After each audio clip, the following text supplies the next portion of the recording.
අපිට ඒක බෑ. අපිට අනිවාර්යෙන් work hard මහන්සි වෙන්න වෙනවා.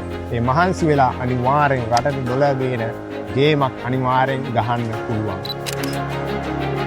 ඔව් අපි හැමෝටම ලයිෆ් එකේ මොටිවේෂන් එකක් ඕනේ. ඒ වගේම මොටිවේෂන් එක ඕන විතරක් නෙමෙයි මොටිවේෂන් එක රියල් එක්සැම්පල් එකක් ඕනේ. ඒ කියන්නේ බිඳුවෙන් රින වලින් පටන් ගත්ත මිනිස්සෙක් කොහොමද සක්සස්ෆුල් වුනේ කියලා. ඒ කියන්නේ රියල් ගේම් එකක් ගහපු පොරක් තමයි මම දැන් ඔයාලට ඉන්ට්‍රොඩියුස් කරන්න යන්නේ. ඒ කියන්නේ ඔයා මෙන්ටලි වැටලා හිටියත් නැතත් මේ වීඩියෝ එක බලන්න අනිවාර්යෙන්ම මේ වීඩියෝ එකෙන් පස්සේ ඔයා ඉන්ස්පයර් වෙනවාමයි. මම දැන් ඉන්ට්‍රොඩියුස් කරන්න යන්නේ මගේ හොඳම යාළුවෙක්. අවුරුදු 10ක් තිස්සේ අපේ මේ ෆ්‍රෙන්ඩ්ෂිප් එක තියෙනවා. සාරංග වාරයි දැන් කතා කරන්න. ඔයාලගේ ලයිෆ් එක වෙනස් වෙයි මේ වීඩියෝ එක බලලා ඉවරනට පස්සේ. ඇත්තටම මොටිවේෂන් කියන්නේ මම කාගෙත් මොටිවේෂන් ගත්තා. සමහර ආගම් වලින් මොටිවේෂන් ගත්තා. ගොඩක් පිටරට අයගේ මොටිවේෂන් වීඩියෝස් බැලුවා. හැබැයි මොටිවේෂන් එක අපිට ඇත්තටම ටික වෙලාවක් ගිහිල්ලා ඒක පොඩි වෙලාවයි අපේ ඔළුවේ තියෙන. ඒක නැති වෙලා යනවා. ඇත්තටම රියල් මොටිවේෂන් එක ඉන්න ඕන අපේ ඇතුළෙම. ඔයාගේ ඇතුළෙන්ම එන්න ඕන ඔයාට ඇත්තටම මොටිවේෂන් එක කියන්නේ මොකක්ද කියලා. ඔයා ඇත්තටම වැඩ කරන්න ඕන. ඇත්තටම මගේ තියෙන කරේජ් එක ඇවිල්ලා මට හොඳ මොටිවේෂන් එකක් තිබුණා. බට් මමත් සමහරක් වෙලාවට ඇත්තටම මට මෙන්ටලි සමහරක් වෙලාවට වැටෙන වෙලාවල් තියෙනවා. නමුත් අන්න ඒ වගේ වෙලාවෙදී ඔයාටත් මෙන්ටලි වැටෙන වෙලාවට අනිවාර්යෙන් ඔයාට පුෂ් එකක් දෙන්න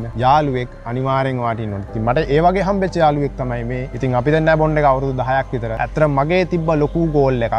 ඒ ගෝල් එක ලොකු ගෝල් එකක්. ඉතින් ඒ ගෝල් එකට යන්න සමහරක් වෙලාවට ගොඩක් අමාරුයි. අනිවාර්යෙන් මේ අමාරු වෙලාවවලදී ලොකු තල්ලුවක් දෙන්නේ පොඩි මොටිවේෂන් වලින් මේ යාළුවගේ ඇත්තටම තියෙන නොලෙජ් එකේ. සමහරක් වෙලාවට අපි හිතන දේවල් සමහරක් විට ඒ විදිහටම කරගන්න බැරි වෙනකොට සමහරක් වෙලාවට යාළුවෙන්ගෙන් අනිවාර්යෙන් උපදෙසක් හම්බ වෙනවා මෙන්න මේක මේ විදිහට කරන්න. ඉතින් ඒ වගේ යාළුවොත් එක්ක ඇති වෙච්ච බොන්ඩ් එකෙන් තමයි මෙච්චර ගේමක් ගහගත්තේ. අනිවාර්යෙන් ඔයාලටත් තියෙන ලොකු ගෝල් එකක්. ඒ ලොකු ගෝල් එකට යන්න නම් අනිවාර්යෙන් ඔයාටත් ඕන වෙනවා ලොකු පුෂ් එකක්. අන්නේ පුෂ් එක ගන්න නම් ඔයා අනිවාර්යෙන්ම හොඳ මොටිවේෂන් එකක් ගන්න ඕන. අන්නේ මොටිවේෂන් එක මම ගැරන්ටි කරනවා. මොකද මගේ පිටිපස්සේ තිබ්බ මොටිවේෂන් එක තමයි ඒ යාළුකම. අනිවාර්යෙන්ම මම ඔයාට රෙකමන්ඩ් කරනවා අපිත් එක්ක මේ කරන දේවල් මේ බලන්න. ඇත්තටම මම මේ දේ කට්ටක් කාලා තියෙන්නේ මේ එක රැයකින් තරුවක් වෙන්න. ඇත්තටම මටත් ආසාව තිබ්බා. නමුත් සමහරක් වෙලාවට අපිට ඒක බෑ. අපිට අනිවාර්යෙන් work hard මහන්සි වෙන්න වෙනවා.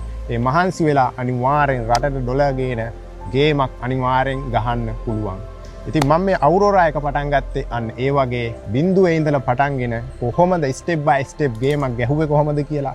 ඒ වෙලාවට මට අමාරු වෙන වෙලාවට කොහොමද යාළුවා මාව පුෂ් කරේ මේ තත්ත්වයට එන්න කියන්නේ. අනිවාර්යෙන් ඒක තමයි මම මේ ඔයාලට පෙන්නන්නේ. අනිවාර්යෙන් ඔයාලත් ගොඩ යන්න ඕන. රටත් ගොඩ දාන්න ඕන. ගේමක් ගහන්න ඕන. අනිවාර්යෙන් රට හොල්ලන්න ඕන. ඩොලර්ස් ගෙනල්ලා ලංකාවේ ඇතුලේ පොඩි දේවල් කරලා නෙවෙයි ලෝකෙ හෙල්ලෙන්න ගේමක් ගහන්න ඕන ඔයාලා කවදා හරි. සමහරක් වෙලාවට ඔයාට මේ මොහොතේ හරි වෙලාවෙන් නැති වෙන්න පුළුවන්. මේ මොහොතේ ඔයාට සල්ලි නැති වෙන්න පුළුවන්. ඔයා යාළුවෙක්ගෙන් සමහරක් විට සල්ලි බලාපොරොත්තු වෙන්න ඉන්න පුළුවන්. හැබැයි සල්ලිම නේ වැදගත් වෙන්නේ. ඔයාගේ තියෙන ටැලන්ට් එක මොකද්ද? අන්න